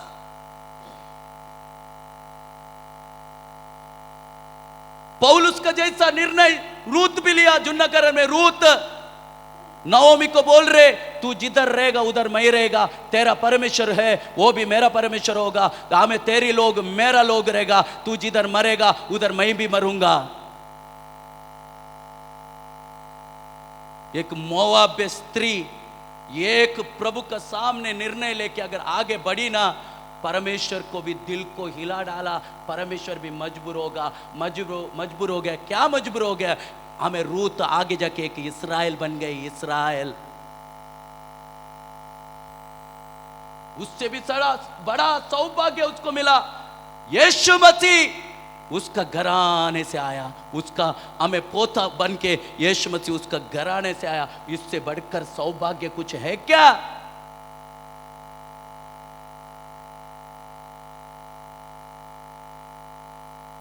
पौलुस आगे बढ़ते गए। निर्णय मैं आपको बोलूं, समर्पण करो, निर्णय ले लो। एक बार कदम मैं आगे रखा है ना, प्रभु मुझे कृपा दे, वो कदम आगे रख के जाओ। बीच में अगर फिसल भी गया ना, उठना, फिर से उठना, आगे चलते जा। मैं फिसल के गिर गया, अभी मैं आगे नहीं बढ़ सकते, ऐसा हमें सोच के उधर ही पड़ा मत रह। उठ, फिर से उठ, निशान को देख के दौड़ते जा, क्योंकि परमेश्वर की आत्मा तुझे मदद करेगा। आपका बच्चा चलने के लिए सीख रहे, बच्चा गिर के उसका पैर टूटेगा, हाथ टूटेगा, मुंडी टूटेगा, इधर लगेगा, वो बोलकर आप बच्चों को चलाना सिखाना आप बंद करेगा? नहीं, क्योंकि आपका मकसद है मेरा बच्चा चलना चाहिए अपना पैर में।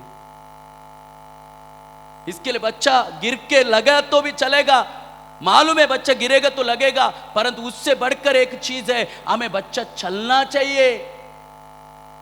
आपको और मेरा परमेश्वर भी वही अपेक्षा कर रहा है। मैं जिधर रहता हूं ना, उधर मेरा बच्चा हमें आना चाहिए। इसके लिए परमेश्वर है ना हमें सिखाते रहते हैं। अगर हमें गिर गया तो भी हमें उठने के लिए प्रभु मौका देते हैं। उसकी आत्मा का द्वारा दासों को हमें द्वारा वचन बोलकर, हमें दासों को आपके पास बेचकर हमें उठाने के लिए वो कोशिश करते हैं, क्योंकि इसके लिए कि वो चाहते हम निशान में पहुंच जाओ। समर्पण करो। समर्पण मेन चीज है प्रियो, दिखावट नहीं है। मैं आपको बोलना चाहता हूं, आप बाइबल कॉलेज का कितना बड़ा हमें सर्टिफिकेट लेके घुमा तो भी आप प्रभु के लिए एक बड़ा चीज करेगा ये अपेक्षा नहीं करो, परंतु प्रभु चाह रहे एक सही निर्णय लो, समर्पण करो और मेरा पीछे चलो। हमें मैं तुझे उपयोग करने वाला परमेश्वर हूं, क्योंकि वो हमारा साथ रह के वो हमें चलाएगा। हमें ये सारी चीज या सर्टिफिकेट का डिंग मार के हम परमेश्वर का कदा भी सेवा नहीं कर सकते। समर्पण चाहिए, समर्पण, जैसा पौलुस ने समर्पण किया। 5 मिनट में मैं बंद करना चाहता हूं बोलकर, प्रभु का दास साधु सुंदर सिंह हमारा देश के एक परमेश्वर का दास है, वो पंजाब का थे। वो परमेश्वर के लिए समर्पित किया हुआ व्यक्ति था। वो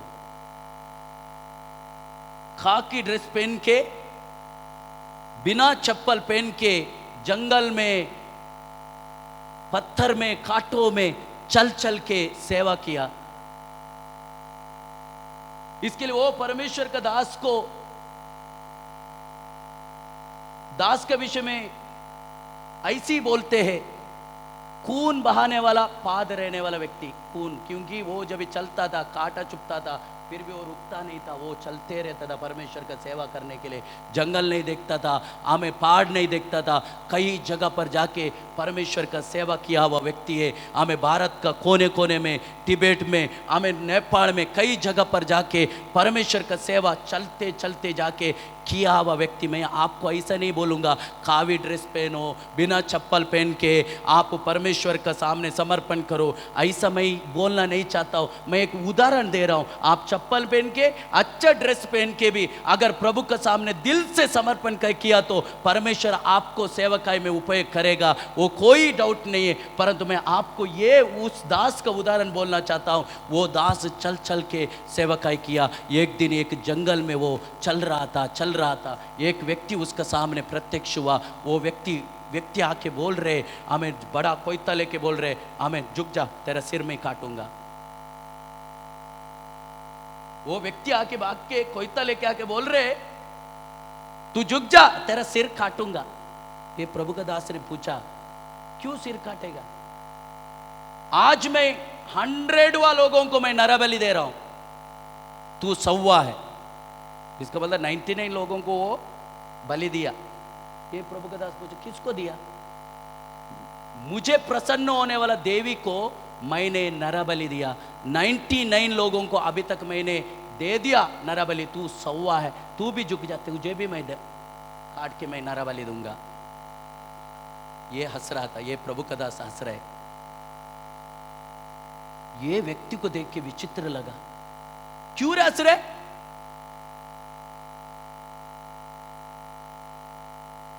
फिर भी ऐसा, तुझे डर नहीं है क्या? फिर भी ऐसा। 99 लोगों का मैं मुंडी काटा, वो लोग सब लोग ऐसा खाप रहा था, तू एक अलग इंसान है, तू क्यों नहीं डर रहे? वो प्रभु का दास बोला, मेरा मुंडी तू काटेगा, मैं सीधा मेरा परमेश्वर के पास जाएगा, पर तेरा क्या होगा? तू तो ऑलरेडी 99 को मारा, अभी 100 मैं हूं, अगर मेरे को भी अगर मार डाला तो मैं जाएगा मेरा परमेश्वर के पास, तेरा क्या होगा? तू तो नरक में जाएगा। वो व्यक्ति कोयता को फेंक दिया, वो प्रभु के सामने, दास के सामने गिर गया, कांपने लगा। 99 का साथ उल्टा हुआ, प्रभु का दास साधु सुंदर के साथ, सिंह का साथ उल्टा हुआ। हमें 99 लोग इसको हमें देख के कांप रहा था, परंतु ये प्रभु का दास कांप रहा नहीं था, हंस रहा था। हमें तुरंत वो गिर कर बोलने लगा, मुझे भी वो परमेश्वर को जानना है, मुझे भी वो सच्चाई कौन है जानना है, मुझे वो तेरा परमेश्वर है ना जो स्वर्ग में लेके जाने वाला है, वो परमेश्वर को जानना है, मुझे क्या करना पड़ेगा? हमें वो प्रभु का दास बोला, घुटना टेक, मैं आज तुझे हमें कबूल करने के लिए, प्रार्थना करने के लिए सिखाता हूँ। तू यीशु का सामने तूने किया हुआ पापों को अगर कबूल किया ना, वो धर्मी है, वो नीतिमान है, उसका खून के द्वारा तेरा पापों को धो के शुद्ध करेगा और तुझे भी वो धर्मी बना के चलाएगा। मेरा कहने का मतलब है, वो प्रभु का दास डरा क्यों नहीं? डरा इसके लिए नहीं क्योंकि वो अपना जिंदगी को प्रभु के लिए देने वाला व्यक्ति था, वो दिया हुआ व्यक्ति। अभी ये शरीर से कोई भी जो कोई भी करे, तलवार डाले या कुछ भी डाले, कुछ नहीं होगा, क्योंकि ये परमेश्वर के लिए अर्पित किया, अर्पण किया, याग अर्पण किया। अभी इस देह के द्वारा केवल परमेश्वर का ही महिमा होना है। मैं इधर ही खत्म कर रहा हूं, समय नहीं है। 5 टाइप का याग है। परमेश्वर बोले मेरे भक्तों को जो याग समर्पण करके, बलिदान समर्पण करके जो मेरे पास आया है उसको मेरे पास इकट्ठा करो। 5 प्रकार का याग है। हमें उसमें सबसे बड़ा याग है, हमें जिंदा बलिदान, परमेश्वर के लिए देने वाला जिंदा बलिदान। जो बलिदान देख के इस पृथ्वी पर परमेश्वर के लिए समर्पण करके जीते, बादलों पर एक दिन यीशु मसीह आएगा वो आएगा, वो आवाज देगा, मेरे भक्तों को मेरा चारों तरफ इकट्ठा करो, जो पृथ्वी पर मेरे लिए वो समर्पण करके जिया है। वो झुंड में मैं और आप होना चाहिए, और होगा, मैं और आप भी उस झुंड में होगा। इसके लिए हम उसके लिए तैयार करेंगे। परमेश्वर इस वचन के द्वारा मुझे और आपको आशीष करे।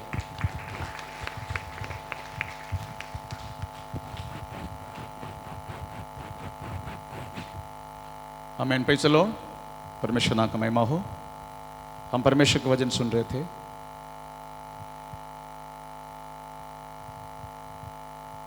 इस पृथ्वी पर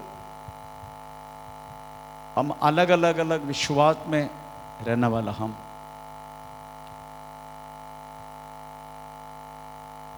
यीशु मसीह के विश्वास की जरूरत क्या है, उसकी मस्तक के वास्तव में प्रभु यीशु मसीह की आत्मा का द्वारा आज प्रभु का दास को सुनने के लिए मिला। हमें क्यों यीशु की जरूरत है? चलो, क्योंकि हम कोई भी यीशु मसीह में नहीं था। हम सब लोग अलग अलग विश्वास से हम आया, पर यीशु मसीह क्यों चाहिए हमें? एक सवाल है, उसको उत्तर है आज हमें मिला।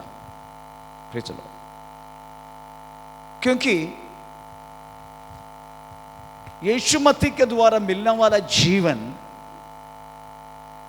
इस पृथ्वी का कोई भी चीजों के साथ हम वास्तव में उपमा नहीं कर सकते, क्योंकि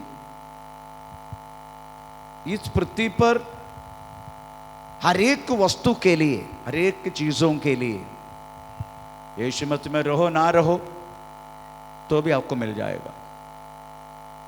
इतने कि थोड़ा ऊपर नीचे, किसी को जल्दी मिलेगा, किसी को देर से मिलेगा, किसी को ज्यादा मिलेगा, किसी को कम मिलेगा, परंतु मिलता है। उसी बातों के लिए यीशु मसीह की जरूरत नहीं है हमें। अगर पृथ्वी के कुछ बातों के लिए यीशु मसीह की जरूरत नहीं है, कि यीशु मसीह वास्तव में उसी के लिए नहीं आया। भाई चलो, यीशु मसीह की जरूरत हमें इसलिए चाहिए, हमें एक पवित्रताई से जीने का, बिना पाप करके जीने का, इसी बातों के लिए यीशु मसीह की जरूरत है हमें। और यीशु मसीह के बिना कोई भी बिना पाप करके इस पृथ्वी पर जी नहीं सकते। ये सच्ची बात है। फिर चलो, यीशु मसीह इसलिए चाहिए, यीशु मसीह इसलिए आया, यागों को द्वारा अलग किया हुआ लोगों को इकट्ठा करने के लिए। फिर चलो, वो याग क्या था? वो स्वयं अर्पित करके मनुष्य इस पृथ्वी पर रहने का समय किया गया वह पापों के छुटकारा मनुष्य की कोई भी प्रवृत्ति और कामों के द्वारा नहीं हो सकते। उस बातों को पूरा करने के लिए यीशु वास्तव में अपने आप को याग दे दी। फिर चलो, हम कदापि एक पवित्रता का जीवन स्वयं हम कर नहीं सकते, जी नहीं सकते, ये बात है। फिर चलो, अगर जीना है तो यीशु मसीह के द्वारा ही जी सकता है, उसके बिना नहीं हो सकते। It's not possible, it's not possible.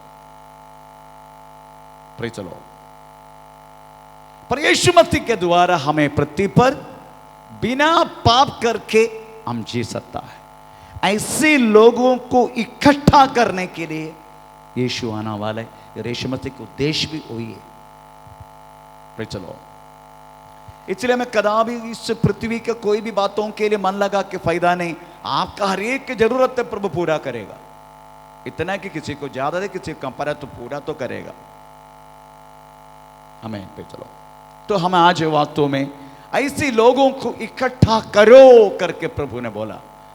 तो ऐसे इकट्ठा करने के काम है वास्तव में परमेश्वर की मंडली करता है अपना प्रेचलो दासों के द्वारा। प्रेचलो, तो आज भी आम कुछ लोग हमें बपतिस्मा के लिए आया है, उद्देश्य ही इस वचन के अनुसार है, आपको इकट्ठा करना है।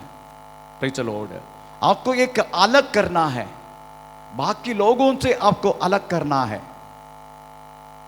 आप एक पवित्रताई से जीने वाला हमें जिंदगी है, बाकी लोग बात अपवित्रताई से जीते हैं, उनमें से आपको अलग करना है। ये वास्तव में प्रेज़ द लॉर्ड यीशु मसीह के उद्देश्य है।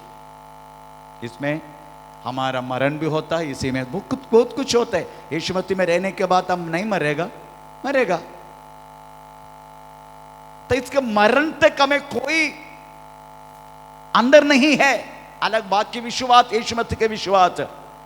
ओनली वन थिंग, हमें एक पवित्रताई से जीने के लिए मन लगाना वाला एक व्यक्तित्व है वास्तव में प्रभु का लोग। चलो उसी के लिए लोगों को अलग करना, चलो इस दुनिया की बातों से अलग करना, दुनिया के झुंड से अलग करना, अलग करने की, उसके बाद अलग करके जीने की एक समर्पण। प्रेज़ द लॉर्ड, अलग करके जीने की एक समर्पण। उस समर्पण की पहला जो बात है मन फिराई, फर्स्ट स्टेप मन फिराई। उसके बाद मन फिरा, जिन्होंने मन फिराया अपने पापों से, और भी पाप करके मुझे जीना है, ऐसा है तो आप प्रेज़ द लॉर्ड फिर बपतिस्मा मत लो, आप अपना पाप करके जियो। मुझे अभी पाप नहीं करना है, मुझे एक पवित्रता के जीवन की जरूरत है। केवल वही व्यक्ति वास्तव में प्रेज़ द लॉर्ड बपतिस्मा में तैयार होने का। नहीं तो आप, ये ऐसा नहीं है पास्टर को गिनती बढ़ाना, no no no no, register में प्रेज़ आपका नाम ज्यादा होना है, फैमिली का ज्यादा, नो नो नो, ऐसा कोई उद्देश्य नहीं हमें। प्रेज़ द लॉर्ड, उद्देश्य एक ही है, बिना पाप करके जीने वाले लोगों को अलग करना। उस वाक्य एक बार और पढ़े, 50 का 5। मेरे भक्तों को मेरे पास इकट्ठा करो, जिन्होंने बलिदान चढ़ा के मुझसे वाचा बांधी। चलो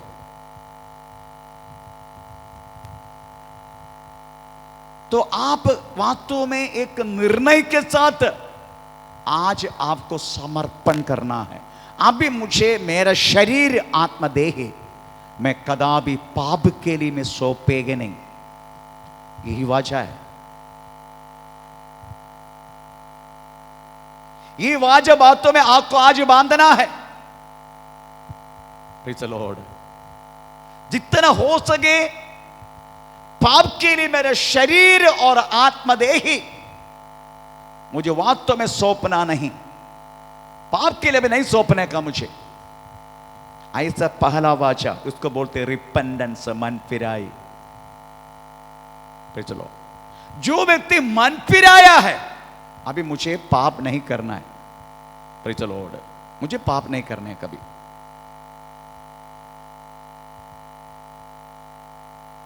अगर मैं पाप करे तो परमेश्वर प्रेज़ द लॉर्ड उसकी क्रूसीकरण की जो बात है जो मेरे लिए किया है वो व्यर्थ हो जाते। प्रेज़ द लॉर्ड, इसलिए मुझे पाप नहीं करना। अगर और भी पाप करके मुझे जीने का है, ऐसा है तो बपतिस्मा मत लो, आपका दंड कम मिलेगा। अगर आप बपतिस्मा लेके फिर से पाप करेगा तो आपका दंड ज्यादा मिलेगा। अगर आपका दंड कम मिलना है तो आप बपतिस्मा मत लो, अपना पाप के लिए जियो। प्रेज़ द लॉर्ड, पाप के लिए जियो।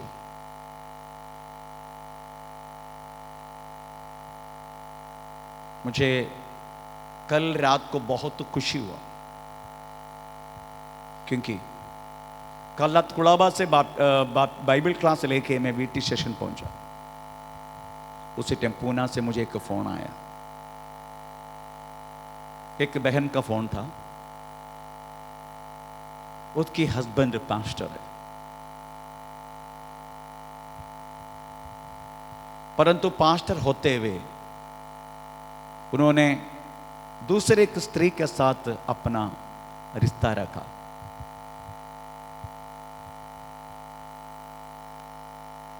मैंने कई बार उस पास्टर को बुला के वार्निंग दिया था, कई बार,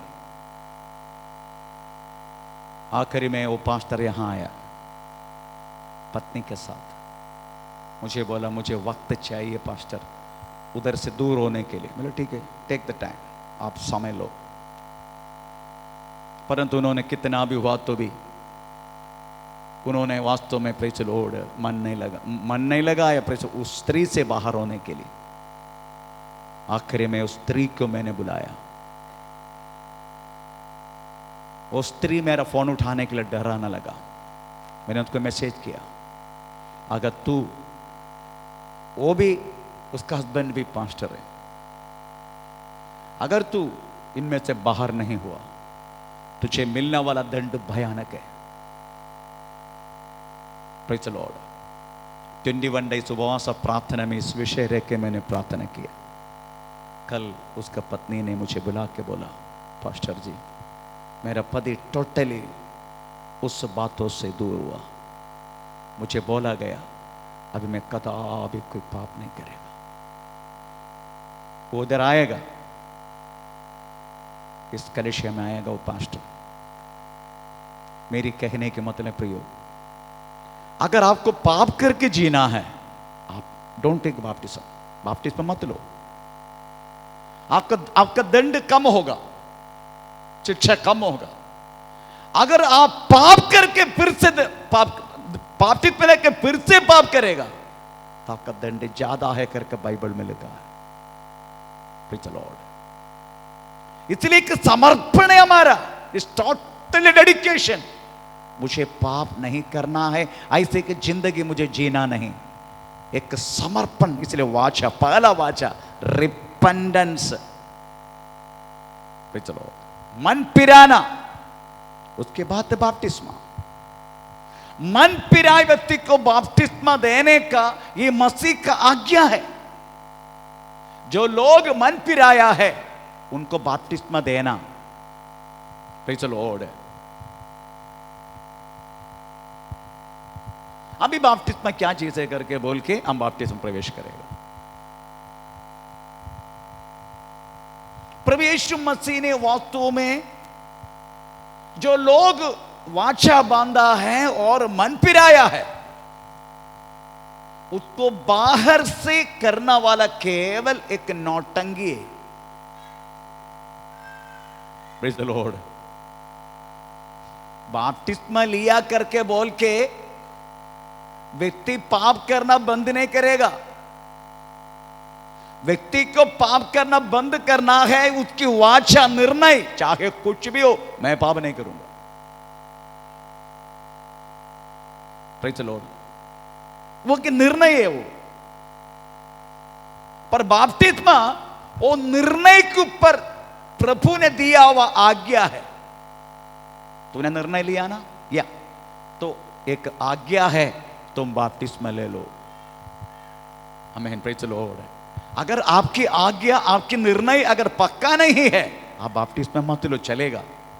मैं आपको कुछ नहीं बोलूंगा क्योंकि आपका निर्णय पक्का होना चाहिए। अभी मैं पाप नहीं करूंगा, अभी ये शरीर पाप के लिए मैं समर्पित नहीं करूंगा क्योंकि मैं यीशु मसीह के लिए मर चुका है। भाई चलो, अभी मैं पाप नहीं करूंगा, झूठ नहीं बोलूंगा, मैं सत्य से जाके मुझे नुकसान हुआ तो भी सच्चाई से बात करूंगा। Praise the Lord. वो बाप्तिस्मा केवल एक नौटंकी, एक दिखावटी है, परंतु एक आज्ञा है। बाप्तिस्मा एक आज्ञा है। थोड़ा पढ़ेंगे इस आज्ञा 28 उसका 18, मत्ती सुसमाचार 28 उसका 18। यीशु ने हाँ उनके पास आकर कहा, हाँ स्वर्ग और पृथ्वी का हाँ सारा अधिकार हाँ मुझे दिया गया है। हाँ इसलिए हाँ तुम जाओ, सब जातियों के लोगों सब जाति के लोगों को चेला बनाओ, चेला बनाओ और उन्हें पिता पुत्र और पवित्र आत्मा का नाम से बाप्तिस्मा दो। ये आज्ञा है। भाई चलो, हे बाप्तिस्मा एक नौटंकी, एक दिखावटी। भाई चलो, ये बात पहला पत्र से 3 अध्याय का 21 वाक्य में भी लिखा गया। थोड़ा पढ़ेंगे। Praise the Lord. हमें अभी बाप्तिस्मा शरीर का उसी पानी का दुष्टांत उस पानी का दृष्टांत अर्थात बपतिस्मा बपतिस्मा यीशु मसीह की यीशु मसीह का जी उठने के द्वारा जी उड़ने के द्वारा अब तुम्हें बचाता है। हाँ, इससे हाँ। शरीर के मेल को शरीर की मैल को दूर करने का अर्थ नहीं है। अगर आप पानी में उतरेगा थोड़ा मेल आपका गिल्ला हो जाएगा, उसके बाद तो फिर जल्दी जल्दी मेल शरीर से निकले। हम नाता क्यों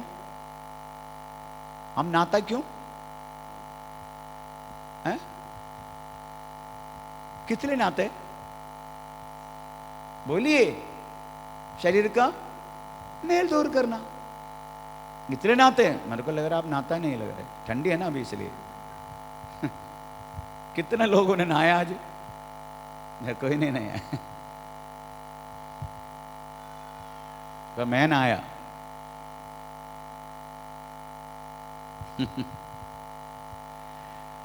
हम नहाते क्या शरीर का मित्र? वो अर्थ नहीं करके बोलते बपतिस्मा। शरीर का मेल को दूर हमें करने की अर्थ नहीं है। चलो फिर क्या है? हाँ, फिर क्या है? देखो सुनो, फिर क्या है बपतिस्मा लो तो फिर क्या है? हाँ, परंतु शुद्ध विवेक से परमेश्वर की वश में हो जाए। हाँ, यही अर्थ है इसका। बपतिस्मा का अर्थ अपना शरीर का मेल दूर करने की अर्थ नहीं है। चलो अभी आपको मैंने वो टांगी में लेके जाएगा, बहुत ठंडी है, बहुत ठंडी, आइस जैसे ओ। हाँ, समझने का कोई गरम गरम चाय भी मिलेगा तो आपको मैं लेके जाएगा, ठंडी में थोड़ा उधार देगा, कम से कम आपका छाती तक वास्तव में पानी किसमें होगा। लोड इससे आपके शरीर का हमें मेल सब कुछ हमें निकल जाते। मैक्सिमम छाती के नीचे बहुत सारे मेल रहते, छाती के ऊपर बहुत कम है। वो अर्थ नहीं है। फिर क्या है? शुद्ध विवेक। तो विवेक में भी शुद्ध भी है, अशुद्ध भी है। शुद्ध विवेक, अच्छा विवेक आना। अच्छा विवेक का अर्थ क्या है? अभी मैं बपतिस्मा लिया है, अभी मैं पापी नहीं है, मैं एक पवित्र व्यक्ति हूं। पवित्र व्यक्ति है तो मेरा सोच, मेरा देखना, मेरा सुनना, मेरा बोलना, मेरा करना, मेरा विचार करना, हर बात बाकी लोगों से अलग है। Praise the Lord. शुद्ध विवेक, वो व्यक्ति फटा फूटा कपड़ा नहीं पहनेगा। वो व्यक्ति प्रेज़ द लॉर्ड अपना शरीर को दिखाना वाला प्रेज़ द लॉर्ड कोई भी वस्त्र वो पहनेगा नहीं। वो व्यक्ति कदापि प्रेज़ द लॉर्ड कांच जैसा वस्त्र जो दूर से शरीर की हर एक शेप को दिखाई देते हैं, ऐसा वस्त्र नहीं पहनेगा। शुद्ध विवेक है वो व्यक्ति सड़कों में मुतारी नहीं करेगा। शुद्ध विवेक है। पहले सब करता था ना, हम आप लोग नहीं करते, हम करता था, पर मोरवाड़ का बहन लोग करते हैं, अभी नहीं करते। एक बार संडे वर्षिक खत्म होके मैं जा रहा था, उसी टाइम ऐसे लाइन में बैठे सब, मेरे को देख के खड़ा हो गया। नदी जाके पूछा, सुधर रहेगा नहीं तुम लोग?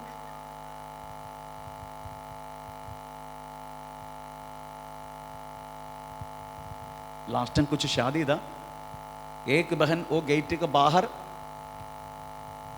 बैठ के, रोड पर बैठ के खाना खाया। अच्छी तरह सुना है उसको। फिर चलो 6 महीने के लिए कलिशा छोड़ के चले गए।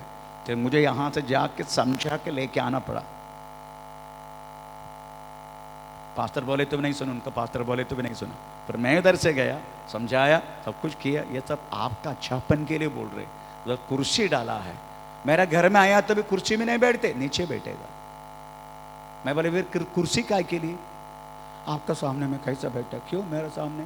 मेरा सामने क्या मूल याद है तेरे को? मैं वैसे ही लोग है वो लोग, क्योंकि ऐसी तरीका ऐसा लोग देखा नहीं, इसलिए। तो मेरे कहने के मतलब प्रियो, हमें एक शुद्ध विवेक बपतिस्मा का द्वारा मिल रहे। वो विवेक अन्य लोगों को नहीं है, पर आपको है। गाली गलौज करना, झगड़ा करना, प्रभु का नाम के निंदा होने की कारण बनना, प्रेज़ द लॉर्ड, ये तो कदापि एक प्रभु के भक्तों की बात नहीं है। Praise the Lord.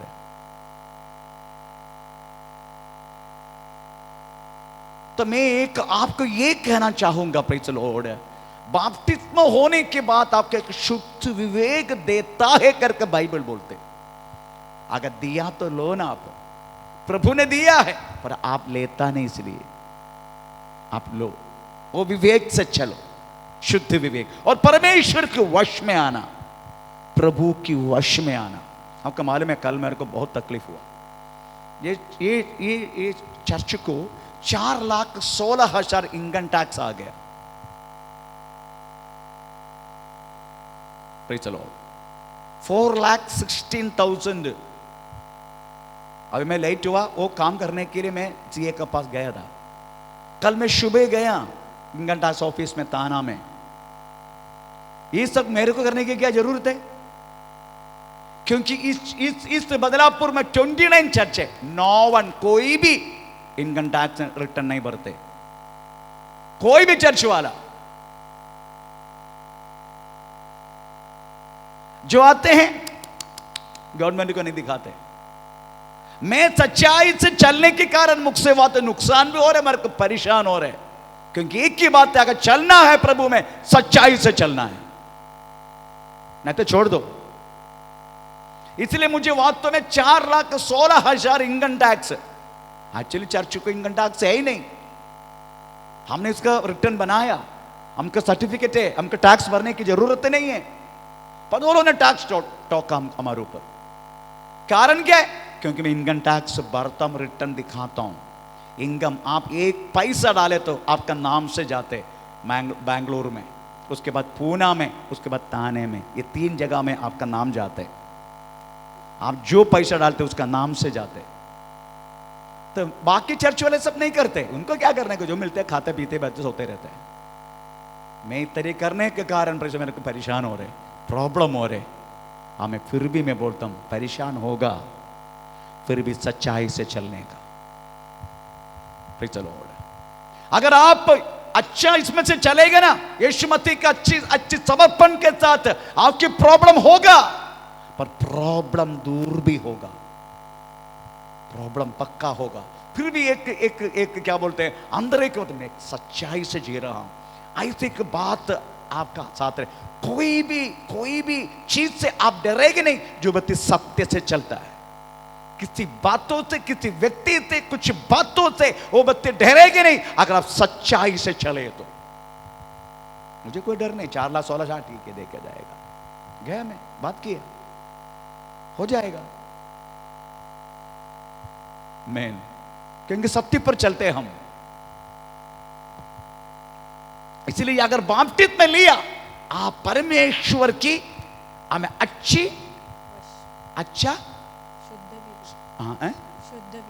शुद्ध विवेक में आ गया और टोटली प्रभु के वश में, प्रभु के वश में आ गया। तो दुनिया के वश में, शैतान के वश में जाना नहीं।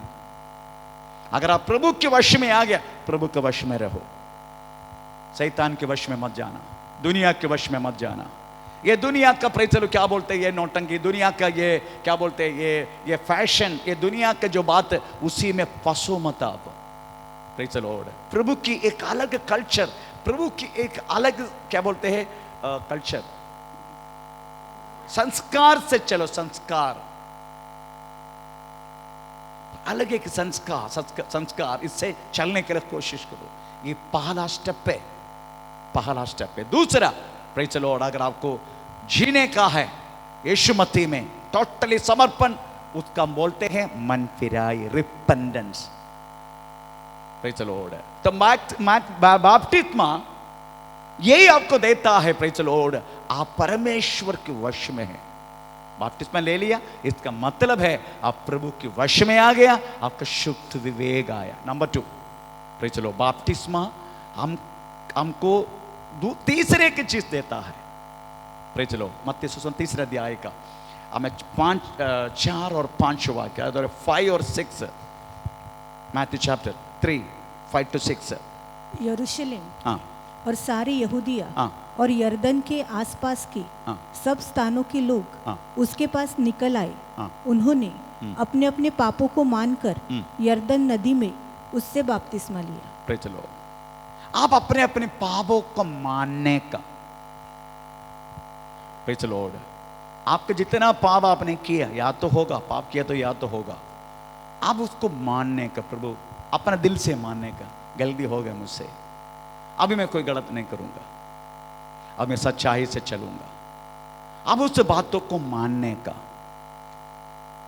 Praise the Lord. मेरा पत्नी के खिलाफ मैं पाप किया तो वह तो मेरा पत्नी के सामने जाके मैंने माना, यस तुझे छोड़ के अन्य स्त्री के साथ मैं जाया करता रहा, मैंने मान लिया उसको। हिम्मत है किसी को मानने के लिए? सब मैंने मान लिया मेरा पत्नी के सामने, यस मैंने गलती किया। पर यीशु मसीह को नहीं जानता था मैं उसी टाइम, मैं यीशु को नहीं जानता था। Praise the Lord. मान लिया, अपने अपने पापों को मानने का, कम से कम दिल से मानो। Praise the Lord. कम से कम दिल से, प्रभु मैंने गलत किया, मुझसे क्षमा करना, मुझे क्षमा करना, मैंने तो पाप किया, मुझे क्षमा करना, अपना दिल से। Praise the Lord. ऐसे करने से एक बात जरूर मिलता है, वो भी थोड़ा पढ़ना जरूरी है। Praise the Lord. हमें मैथ्यू चैप्टर 3 14 15, अगर ऐसा करने से। हाँ। परंतु यूहन्ना हाँ। यह कहकर उससे रोकने लगा, हाँ। मुझे तो हाँ। तेरे हाथ से बपतिस्मा लेने की हाँ। आवश्यकता है, हाँ। और तू मेरे पास आया है। हाँ। यीशु ने उसको उत्तर दिया, हाँ। अब तो ऐसा ही होने दे, अब तो ऐसे ही होने दे, क्योंकि हमें इसी रीति से सब धार्मिकता सब धार्मिकता को पूरा करना उचित है। यस। अगर इस तरीका तब करेंगे ना, आप वास्तव में परमेश्वर की धार्मिकता आपकी जिंदगी में पूरा होगा और आप धर्मी ठहरा जाएगा। प्रभु के साथ आपके एक अच्छा, क्या बोलते हैं, नीति, अदरवाइज आप हे अब्बा पिता ऐसा कहलाने के लिए आपको, अगर आप पुकारे तो वो आपको उत्तर देगा, क्योंकि आप परमेश्वर का साथ मिल गया। प्रभु की संतान कहलाने के लिए आप योग्य बना, क्योंकि परमेश्वर की धार्मिकता आपका साथ बन के रहने के लिए एक अवसर मिला, परंतु मानता नहीं, इसलिए प्रभु से दूर रहता है। हम मानो अपना पापों को, यस मैंने पाप किया, दिल से मानो मैंने पाप किया, प्रभु मुझे क्षमा कर। उस समय क्या होता है, आप परमेश्वर के साथ आपकी धार्मिकता पूरा होने के लिए एक मौका मिलता है। प्रेज़ द स्तोत्र, हालेलुया। इसलिए अपना पापों को मानना, क्योंकि पाप ऐसी चीज है परमेश्वर की मुंह की ज्योति में रखे। आप और मैं किया हुआ पाप परमेश्वर की मुंह की ज्योति में है, ऐसा लिखा है। प्रभु का आंखों के सामने रखा हमारा हमने किया हुआ पाप, ऐसा रखा है एक एक पाप हमने जो किया है, ऐसा लिखा है। इसलिए परमेश्वर के सामने रखने वाला पापों को, प्रेज़ द लॉर्ड, आमीन, कैसे हम इंकार कर, अगर मानेगा ना वो पाप मिट जाएगा, परमेश्वर की नजर से मिट जाएगा। अगर हम मान लिया तो मान जाना, जब बपतिस्मा लेने से पहले आप मान जाना, प्रभु मैंने मेरे हर एक पापों को तो क्षमा करके आज मैं प्रेज़ तेरा संतान बनने के लिए मुझे कृपा कर। Praise the Lord. ऐसा आप उधर बैठ के ही उस बातों को प्रेज़ द लॉर्ड स्वीकार करना। परमेश्वर का नाम का महिमा हो। बपतिस्मा का दूसरा उद्देश्य, प्रेज़ द लॉर्ड, आमीन, बपतिस्मा दूसरा उद्देश्य नहीं, बपतिस्मा का दूसरी एक बात है, प्रेज़ द लॉर्ड, आप जब तक कबूल नहीं करेगा आपका पापों को क्षमा मिलेगा नहीं, अपने आप नहीं मिलेगा, नहीं मिलेगा, आपको कबूल करना है।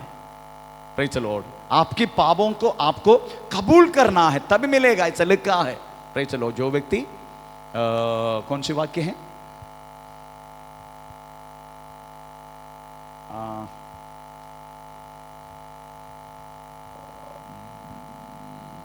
लुक, नॉट लुक, प्रेरितों की किताब, प्रेरितों की किताब